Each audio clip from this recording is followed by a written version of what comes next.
speak to us about our Giving Circle effort. So Fern, go ahead, take it away. All right, thank you very much. Let me just go to share screen.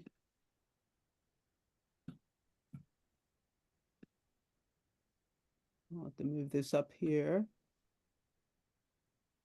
And then I will. So what I wanted to do is just give a sort of a brief report, an update on what has happened since my last report, which I think was in May.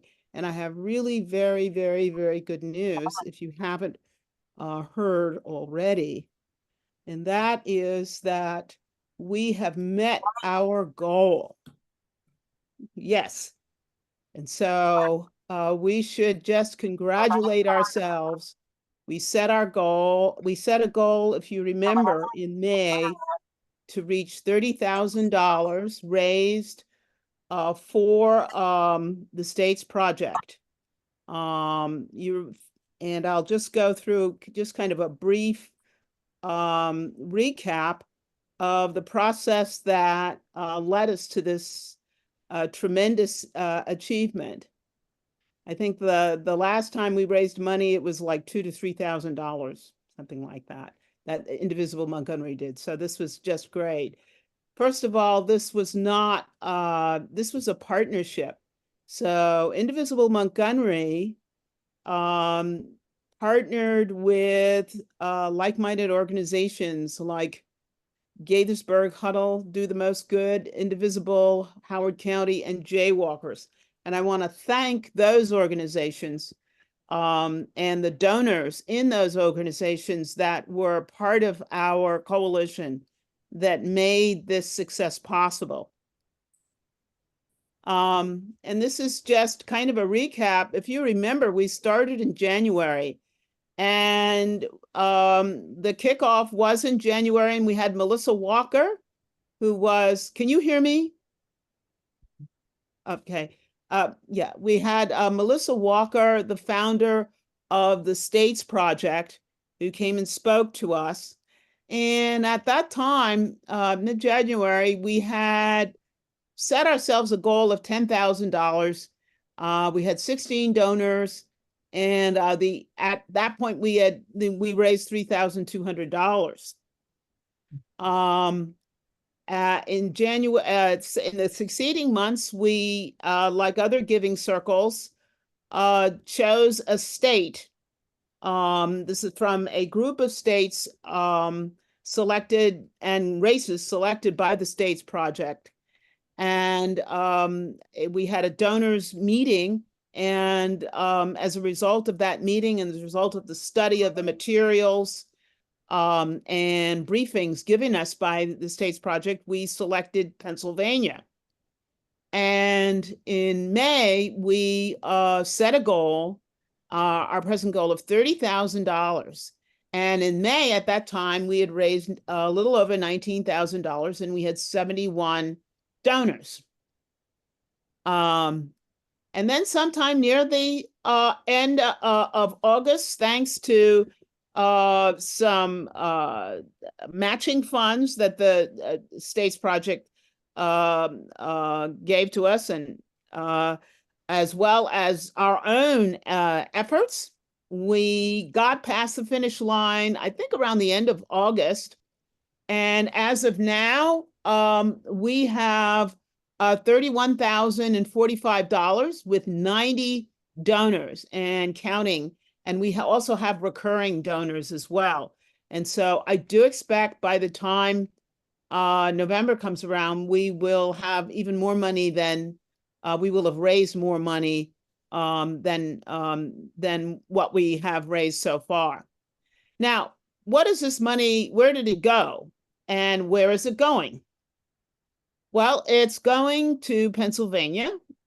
And in particular, it is funding races by Democrats for seats in the State House, where currently there is a 2-seat margin, and for the Pennsylvania State Senate, where there is a 1 vote margin. And so these are very, very narrowly balanced, um, uh, uh, balanced legislatures, bodies. And nevertheless, a lot of good legislation has been able to be passed, has been passed by both the state and House and Senate.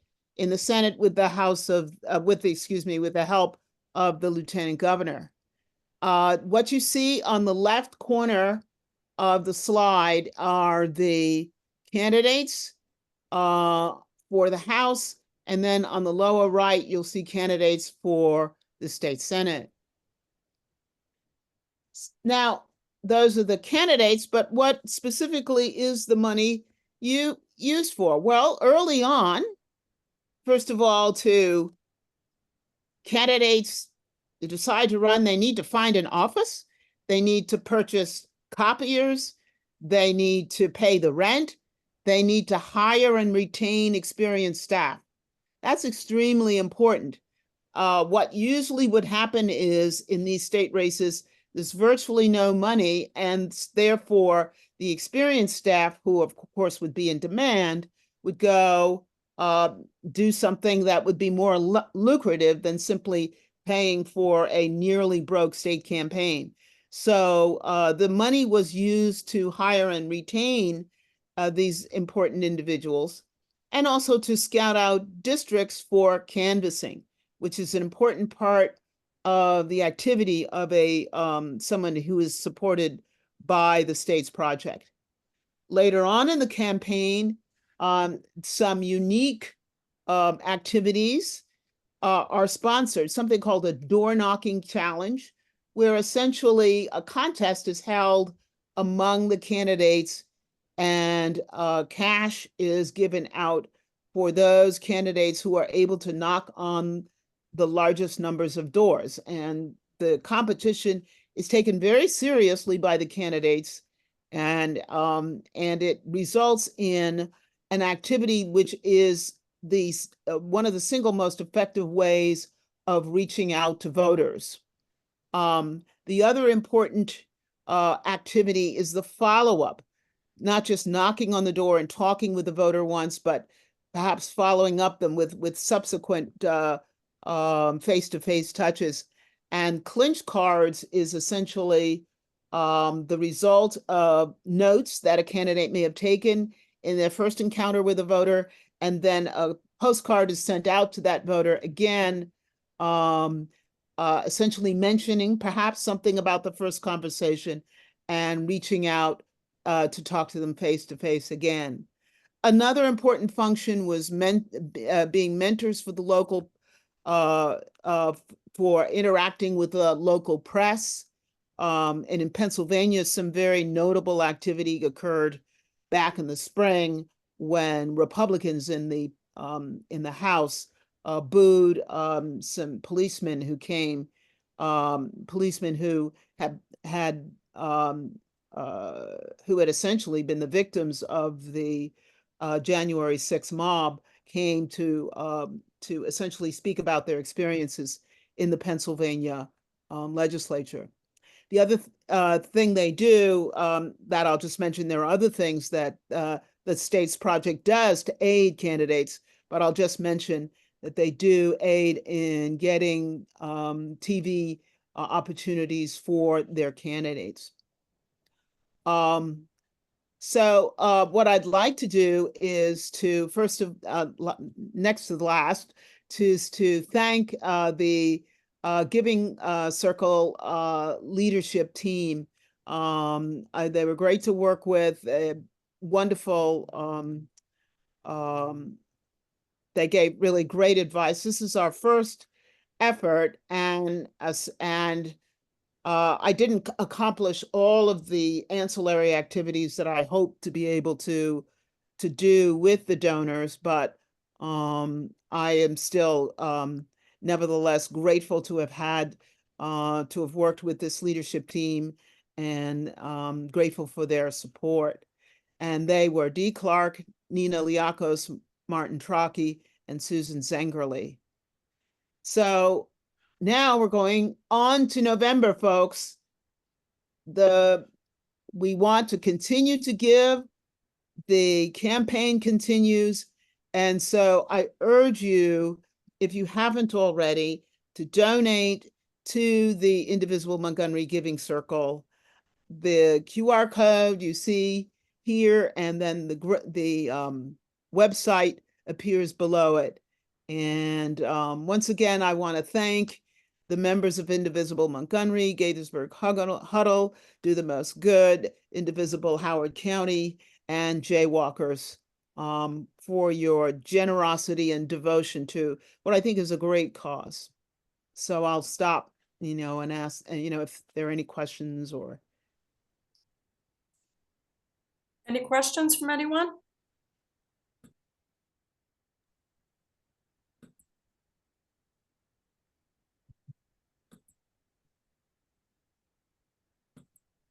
Yeah, go ahead, Mary. Do we know how any of the candidates that we're supporting, how they're doing? Well, In the maybe polls? turn our guests can also fill us in on that as Okay. well. Okay. Fern, if you don't mind me jumping in there. No, not at all. Yep. Good question. All right. No other questions. Thanks, Fern. Thanks so much for that summary. I know it's exciting and not everybody knows the progress we made. So, all right. Well, with that, it is 7:45 and yeah, I know, Justin, it's awesome. I'm going to go ahead and invite our two speakers to unmute and introduce them. And I know there's a slide show that I will go ahead and share too. So we're pleased tonight to have with us Jamie Perrapato, who is the Executive Director of Promote the Vote, PA, which is a 501c4 nonpartisan nonprofit organization dedicated to increasing voter participation and ensuring free and fair elections in Pennsylvania. So in 2017, Jamie founded Turn PA Blue, a state PAC which is focused on voter education and outreach regarding the importance of state government. In just 5 years, Turn Pennsylvania Blue helped erase a 20-seat Republican House majority by building volunteer power, winning state legislative districts over multiple election cycles. And I know we had some important news come out on that today, right, Jamie? So maybe you'll touch on that as well.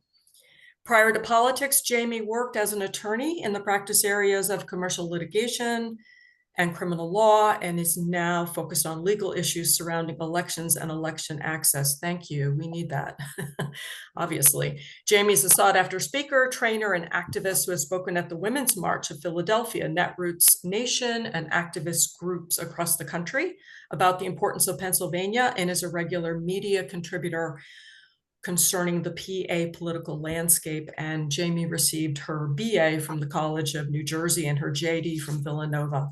So Jamie, thank you so much for coming in. And with you is Paris.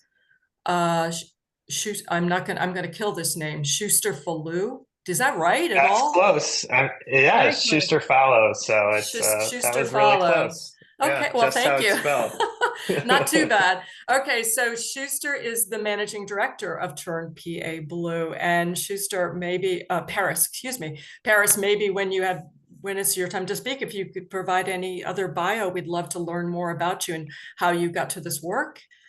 Should I go ahead and share the screen, the presentation now? Yeah, we'll do a little walkthrough. Most of these slides are kind of giving you like a rundown, a reminder of Pennsylvania, make sure we're all on the same page. And then I will talk about the work that we're doing with Promote the Vote, and Paris can talk to you about the work we're doing with Turn PA Blue. Great. All right. Well, thanks for sharing the slides. Paris was not around to share it for me, and I'm terrible at doing that. So we would have sat here. She just saved you 20 minutes of me trying to be able to share my screen. So I appreciate that. Okay, so we can move to the next slide. Why do we care? Why are we here? We are here because Pennsylvania has 19 electoral votes and because Pennsylvania is close. Pennsylvania is always close. I don't know if you realize these numbers, but when you go back and look at them, it's pretty shocking how close these elections have been here in Pennsylvania. So this slide is why we're all here. But, you know, that's not the only reason. So next slide, please. So where we started, where we are. In 2016, we were on the wrong side of the supermajority in the Senate, and we were down, I don't remember at that point, 22 seats in the House. It was a lot. And over the course of years, we now have a 1-seat majority, which we now took back as of today. There was two special elections today. These were not contested special elections. They were in blue districts in Philadelphia, but we were down a seat, I think, for like a couple weeks, but there's also a Republican on active deployment, so I'm not sure if he's back. It's, you know, we always wonder who has the majority, and we're hoping to change that so that we don't have to do this all the time and be like, wait, is he on vacation? I think he had his appendix out. So yes, it's too close. Pennsylvania too close. So that's the slide. We've come a long way, baby, and that's where we are. We are within 3 seats of flipping the Senate and giving our amazing Governor Josh Shapiro a legislature that will pass legislation. Wouldn't that be nice? Next slide. So this is kind of what the map looks like in Pennsylvania, where the state legislative battleground is. So if you take and you this isn't you know, strategy on one side or the other, the closest races in the state are in these locations for control of the state house and the state senate. So just putting this to show you geographically where it is. And then if we could go to the next slide, visualize. And then here we go. That is probably what more people are familiar with on this call. It's the same footprint, essentially. Center is where Penn State is. So that's another place. But these are the battleground states for Congress. That's tight as well. We have 3 protects and 2 flip opportunities here in Pennsylvania by the margins. And they're tight races. Scott Perry race is particularly interesting. I don't know if you're familiar with his work, but he's a special brand of disgusting to the point where even Republicans are turning against him. And we have a great candidate in Janelle Stelson. So that's an interesting area. And it's super convenient for those in Maryland who want to come down. You can also help with state legislative races, state Senate races. You know, could I get you to go back the slide one more time just to look?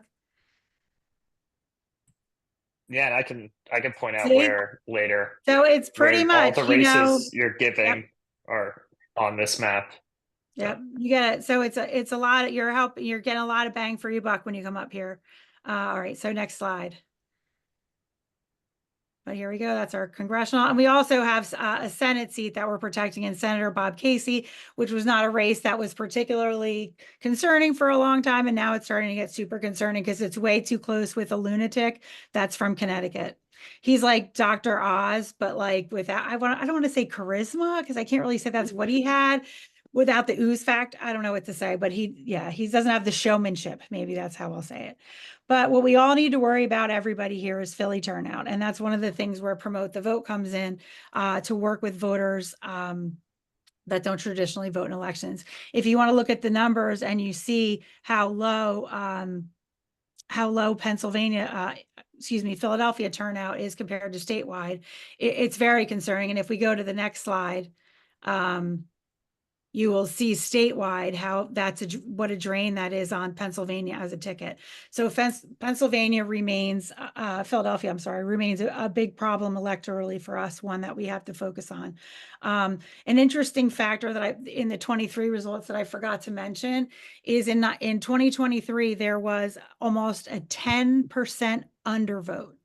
And what that means is people came in, they skipped the top of the ticket, which in that case was all the Supreme Court justices in Pennsylvania. We had Supreme Court race, Commonwealth Court, Superior Court. Those were skipped over in favor of just the mayoral race, which is Philly, which is blue, which was essentially decided at the primary. So that's a huge loss from the top of the ticket. I don't know what that means for 2024, but it means that's why we're diving down deep into Philadelphia, looking at the turnout issues. So yeah, that's a yucky little slide. Okay, next slide. So how can you help? All the things that you do, that you've been doing. We're so appreciative for all your help, and for, how active you are, all the things. And that's all I can say is, if you have a place where you're volunteering and you feel comfortable, keep doing it. I can tell you, if you want to go to the next slide, our programs are effective. We have, we've had hundreds of thousands of volunteers come through, our events. We have a phone bank tonight for Promote the Vote, which is working on places like Philadelphia, vote by mail, turning out low propensity voters. We had 150 plus phone bankers on tonight, and that the lists are huge that we have to get through. So it's fantastic, and that's what we needed, and that's kind of what we do. The organizations are legally have different functions, but we function the same insofar as, the value of volunteers is endless, and you cannot compare anything to a person who is calling a voter as a regular citizen, speaking from the heart about what matters to them and what their family, like, these are genuine, authentic conversations. And that's why, our contact rate is so high. We had like a 27% contact rate so far this cycle with this list of low propensity voters. And it's because the volunteers are real, and it's listening and talking, and we teach you, knowing you're the most valuable asset. We do a lot of trainings, a lot of briefings, a lot of information, so that you, as the greatest, asset that we have, can effectively solve problems as you come across them. One of the things people say is like, wait, Promote the Vote is nonpartisan. Like, how do you know that you're not signing up MAGA? And the answer is because, like, you guys are the ones making the calls, and I'm not worried that any of you are going to be signing up MAGA, because that's what you're trained to handle, and you're trained to figure out, and you're trained, it's not like they're hiding from you. So that's why we use volunteers and not, paid callers. We make sure we have the best technology. We don't want you wasting your time dialing a phone or sitting or waiting for this or sit or waiting for that. Like I said, we are the best. Volunteers are the best asset in our fight here.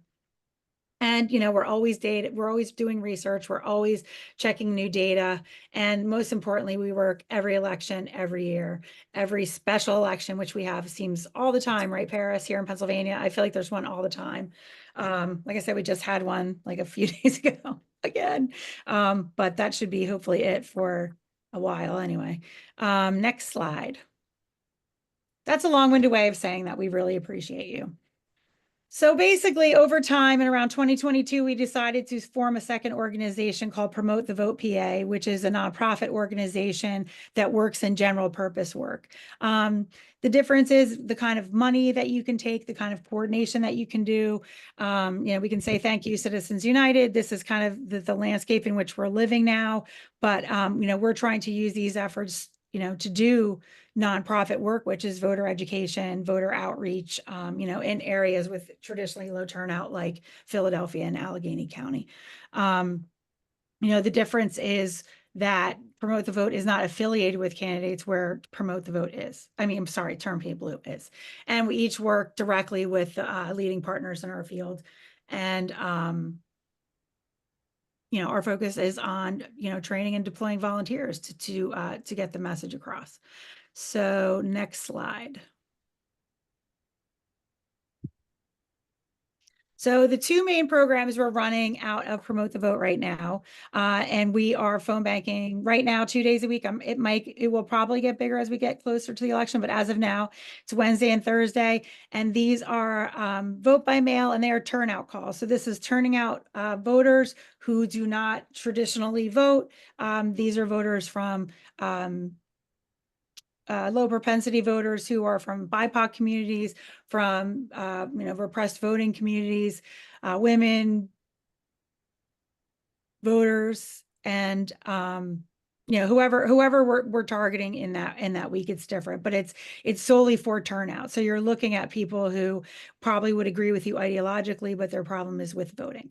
And we've found that with these types of voters, vote by mail is very effective, because you can't solve every problem right on a phone bank, but what you're doing is finding the people that need help. And the people that need help are happy to hear from you and want this information. So that's what we're doing, is making voting accessible to people who may not have it accessible otherwise. Pennsylvania, the savage state that it is, only got vote by mail in 2019. So we had a lot of voters still to this day in Pennsylvania that think it was just a COVID thing. So that's kind of a little concerning. And the other program, which we have piloted this year, it's the first time having it. I guess we were planning for a lot of things over here that we did not plan for in 2020, like a coup in the government and a failure to hand over a peaceful transfer of power. And so Promote the Vote is also working in those spaces. So we're working directly with county boards of elections. We go through December 11th when they certify the election and send it off to Congress. We're going to be soliciting volunteers, and they could be out-of-state volunteers also, for post-election, for the counts, for the certification, for all this stuff, to have people on the ground. And we are also, because Notice and Cure is allowed currently in Pennsylvania today, I don't know if anyone saw it, the Republicans, who are ramping up, filed a lawsuit seeking to invalidate Notice and Cure throughout the Commonwealth. So they don't want anybody to be able to correct ballot mistakes that would be fatal, such as the secrecy envelope or the signatures or dates on the back. So that is a lawsuit that's pending. So what we're doing is offering one-on-one support to voters on the ground. So when you call the hotlines are great, no matter what hotline you call. And we work with the ACLU hotline at 1-866-RVOTE. And anyway, if it gets to the point that they can't handle you remotely anymore, that's dispatched over to Vote Navigator, who has people on the ground to go out and help voters, whether it's with a designated agent form or if it's returning their ballot to a drop box, or even going in and curing their ballot. So that's something new that we have in place, because these races here are razor thin. So every vote counts, and we will have some links for you towards the end that we can share. And I think the next is probably Paris, to talk about all the crazy stuff going on in the state legislature. Yeah. This is all public information. That's why I'm allowed to be here. Yeah, there's nothing here that you can't find on The our secret Mobilize. sauce. But yeah, so I'm Paris. I'm the managing director of Turn Pay Blue. I've been involved with Turn Pay Blue since I was in college in 2020. I used to be the social media person, and then after I graduated, I took on a full-time role. And then this cycle, Jamie's on the other side, so she gave me the reins. So we actually have a team of 2 organizers beneath me. We have our digital organizing director, Marina, who had a lot of experience on the Fetterman campaign, also flipping critical school board races. And then we have another organizer. So essentially, like Promote the Vote, everything Promote the Vote does, they basically took from us, because Turn Pay Blue was the first organization. So the phone banks run in the same way, very similar trainings. However, what we do on our phone banks we are obviously completely partisan. And we work in conjunction with the House Democratic Campaign Committee, which also works very closely with the state's project, and they make all decisions together. So they give us a list for the week. We recruit all of the volunteers, and we basically facilitate somewhere between 10,000 to 30,000 calls on a Tuesday night for the top races. So those races that you are investing in through your giving circle, we have made calls for them. We have called into those districts probably for the past 6 years. We've knocked in those districts. Now we do a lot more digital work because they have such professional campaigns in place.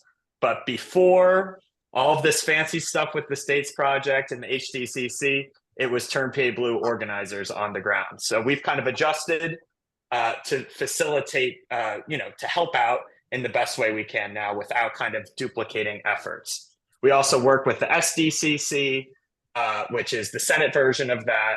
And we are also making calls for them every Sunday afternoon.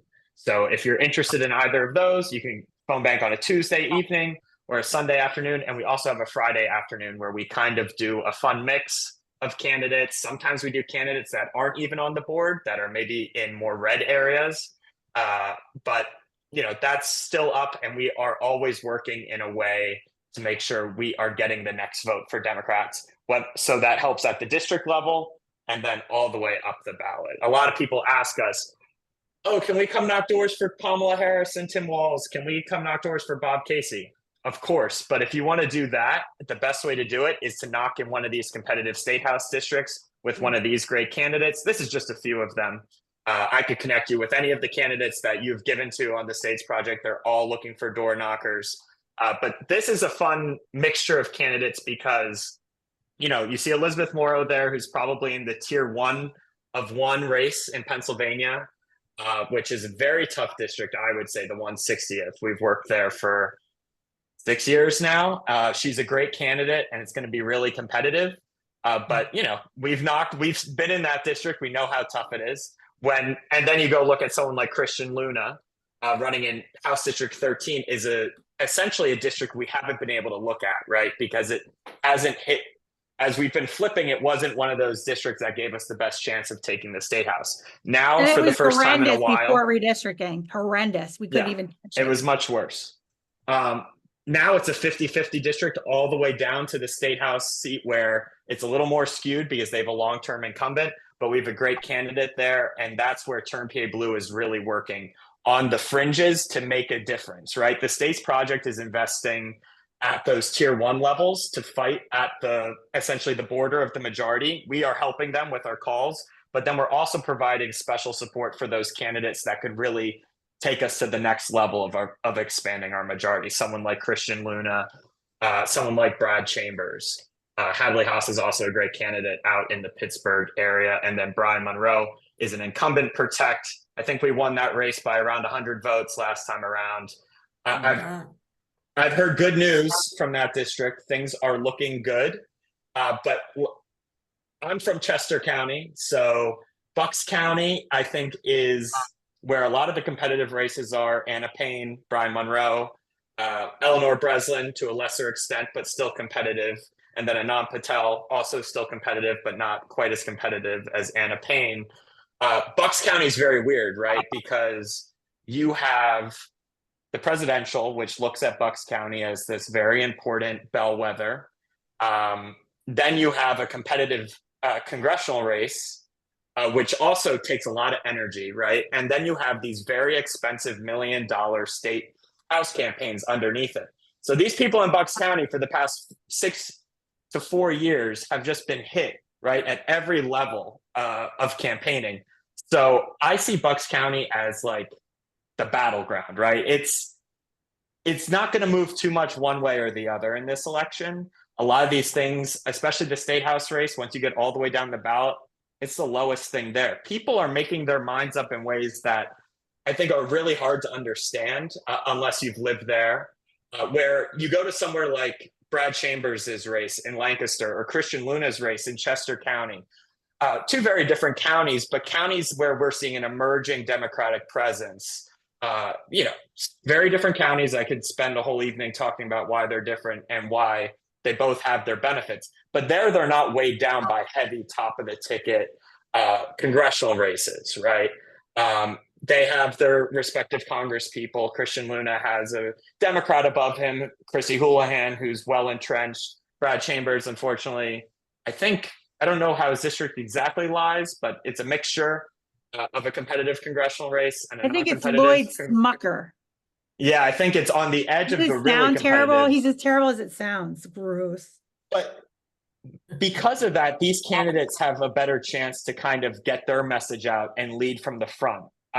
So that's just a little insider baseball of how I'm looking at these different candidates. We provide support, whether that's texting, whether that's sending out-of-state volunteers into specific races. So we can do basically anything. I'm in contact with all of these campaign managers and field directors, and then the executive directors of both caucuses.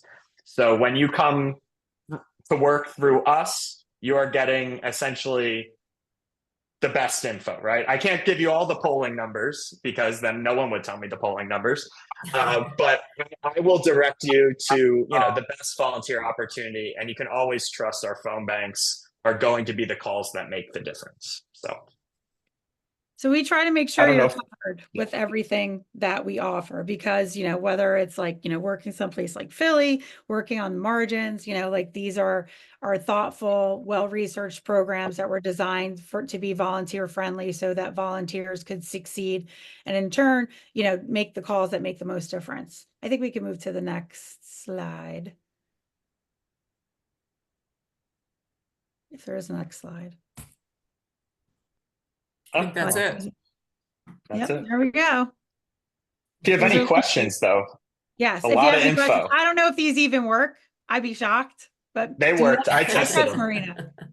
Yeah, I tested I them. have a They work. question. sure. Yes. We've heard a lot about reverse coattails. And I would be curious, given all of your experience, if you have seen it, what Oh. magnitude or what are the range of magnitudes of that effect have you seen in your experience? I will say, like, it's something I feel like the bottom of the ticket always helps the top of the ticket. The converse does not always happen. Yeah. In 2020, we flipped only one seat. We thought we were going to take the majority in 2020 and all the incumbents, and like I said, that was COVID, but incumbents held their seats and we flipped one seat and Biden won, but it was 80,000, not by a ton, but there was a draft on us at the bottom of the ticket because of Biden. Bucks County is the most, I would love to see somebody who could study this because if they could figure out Bucks County, Bucks County went for Trump in 2016, and then it went for Biden, barely. And Fitzpatrick hangs on by bigger margins, the Republican. And we had a hard time breaking through on the old districts, but once we got new districts, we picked some seats up. Of the Yeah. competitive ones, we split them. So, Yeah. in an area with ticket splitters, I think it throws off the whole equation. But the bottom of the ticket always helps the top of the ticket more than vice versa. Always, and I think that's I'd the thing that add scares me about this cycle. I'd add one thing there too, because people would look at 2023 and say, "Oh, the Democrats have the momentum in Bucks County. We won all the competitive school board races against the Moms for Liberty candidates, blah blah blah blah blah." Which is correct, right? We put in the work. Turn Pay Blue. We did a ton of work with the different school boards in Bucks County, doing texts, phone banks, all of that. But the reason we win in those odd year elections is because Republicans don't have the infrastructure. They don't have a Turn Pay Blue equivalent. They don't have this activism class that we have. But as soon as we go into a presidential, that all goes out the window, right? Because people who don't vote in those odd years come out and vote.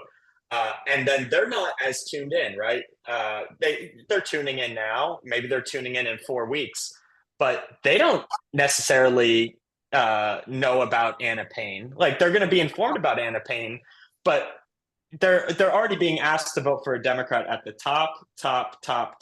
So if you can get them to vote for Anna Payne, they're much more likely to be like, all right, I'll vote for Kamala Harris too.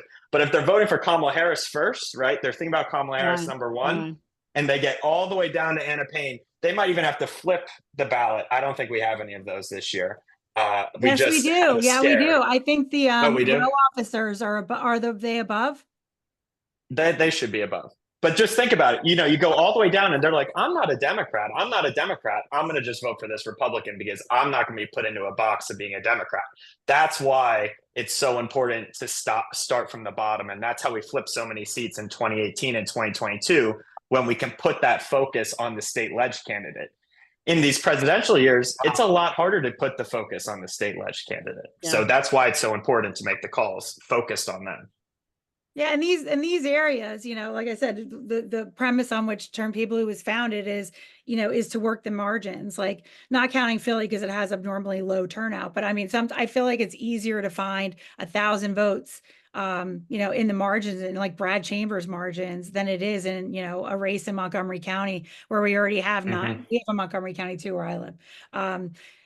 It is definitely not nearly as well behaved as yours. But it is, it's what's like 80 something percent turnout, like 80, I think it was like 80. The turnout here is crazy high. In my township, it's always in the 90s, like where are you going to find 1,000 more people out here? But in those areas where you're not talking to people. So, and it's different kind of conversations too. And I think that's what really resonates with volunteers. Like, if you want to have some tougher conversation with voters that are more purple, these are the kind of conversations you're having there. On the promote the vote side, you're basically talking people who probably would agree with you ideologically, but they're more, they don't need to be persuaded who to vote for. They need to be persuaded that they should be voting. So it's, whatever kind of thing speaks to you as a volunteer. And that's what I think we're really proud to offer to our volunteers, is there's something for everyone. And then the Vote Navigator program is, if you can't sit still on election day, we have tech coming out, they tell me. That's like a DoorDash app. So you can pick up your voter and, you can do the ticket on your phone and stuff. There's a stuff on our Mobilize about it. But that's for I can't sit still on election day and I'm panicking the whole day, waiting for returns at 4 o'clock that are not coming. That would be me. Yes. I know everybody starts, everyone's chill and then dinner happens and everyone loses their mind. They're like, oh, I know it's terrible, but is there any other questions? I can't see the whole. Mary Kelly, I think you had a question, right? Yeah, this is a question for Jamie about the low propensity voters. Mhm. Is it the kind of the passion of the person who's doing the canvassing that is one of the secret ingredients to getting a pro propensity voter to vote? Yes. I mean, and thank you. I feel like you're making my pitch for me, but that is why I think our program has been so successful in this space, because, you're having someone call you who, like, I'm sure I can even see people on here, the thought of somebody not voting, like our volunteers election night, they're like, they still have their ballot. There's a drop box 2 blocks away, run. Like the fact that someone wouldn't vote, like hurts you, and it hurts. And you're like, listen, this is so important. And that earnestness, that is just really effective with people who are, especially places like Philly, where their last mayor basically quit after COVID, but managed to get reelected and just sit there looking depressed for like 6 years or whatever. So like, does that really inspire a lot of faith in the system? Like, I don't know, I'm kind of tend to meet people where they are, and I don't really blame people for, wanting to walk away from some of this stuff, because it's pretty ugly, it's pretty nasty. And, sometimes things are performative rather than transformative. And, we always need to make sure we speak truth to power, and volunteers and grassroots keep them honest, right? So that's another reason why we need to be here. So yeah, it's 40, what is it, Paris? 47 days? Yep. Something like that. Something. Yeah. I don't know. I can't tell. I'm at the phase where I don't know, like, if a day has passed since I last looked. Yeah, I think I have a 7 p.m. call basically every night this week. It's We have definitely another debate coming, right? Don't we have another debate, like a vice presidential debate? Is that really happening? I don't even know. That's horrific. Paris, question. You went through some of our, touched on some of our state project Giving Circle folks. I saw Jim Wirtz, and well, all of that whole slide was great. Yeah. Can you give us any kind of feel for how things are going? Jamie might have to hop off for me to give you the full inside baseball. Okay. I don't want that to happen. I'm gonna turn off my audio and my camera, and Paris just text me. Okay. Okay. Just we like to stay very official here. Absolutely. Yeah. So do you want to pull up the list of candidates again? Oh, Whoever was shoot. sharing the screen. Yeah, hold on. I can do that again. Wait a minute. Somebody's calling me. I have one on I have a slide too, I believe. Yeah, no, that slide would be great. Yeah. The slide from your giving, right? Do you want to do that, Fern? Yeah, if you want me to do that. Well, I've already got his. All right, whatever. Well, my slide doesn't Let's have see. Okay. Oh, I don't think your people it's on it necessarily. But I mean, I think know I'm gonna off the top of my head. I know. So, Jim Wirtz, for example, running in Erie, He's running against a truly horrible state senator. Right. And yes, Dan Laughlin, really just a bad guy, right? He plays both sides, but in the end, he's a MAGA guy. And I think finally the people of Erie are starting to see through his shtick, right? He was always one of those guys who's like, I'm going to pass legal weed. I'm going to pass legal weed. And it's like, well, you're in the Republican majority. You could just get your leader to run the bill. And he can't, right? Because it's all for performance. So Jim is, I think, the perfect candidate to run there. He's been in the community for a long time. He was the county chair of the Democratic Party in Erie. And everything I've heard there is very good. Polls show it basically dead heat, which makes sense, right? It's a bellwether county, but to see that, down the ballot, we are running as strong because Joe Biden won Erie. But I think Dan McCaffrey, our last statewide, oh no, he won Erie. So Erie, since 2016, has been a battleground. It always has been, but with Jim Wirtz, with such a strong candidate, I feel like it's looking good. We actually just did a big text campaign for them, doing a VBM, vote by mail expansion text, which basically means we're asking Democrats and high scoring independents to sign up for a vote by mail ballot after we confirm their support for Jim. Since it's such on the margins, we don't want to take any risks. Trying to think, Nicole Rosito, another really competitive race, which is honestly one that surprised me. The state Senate was not nearly as nice as the state House when they drew their maps. They wanted to protect their jobs. And so they did not make it nearly as competitive for the Democrats to take it. But we do have a very narrow path with these three races you see here. Patty Kim, guaranteed to win. They drew that seat to make sure that we could get one. But Nicole Rosito, it's in the Allegheny County area, Pittsburgh suburbs.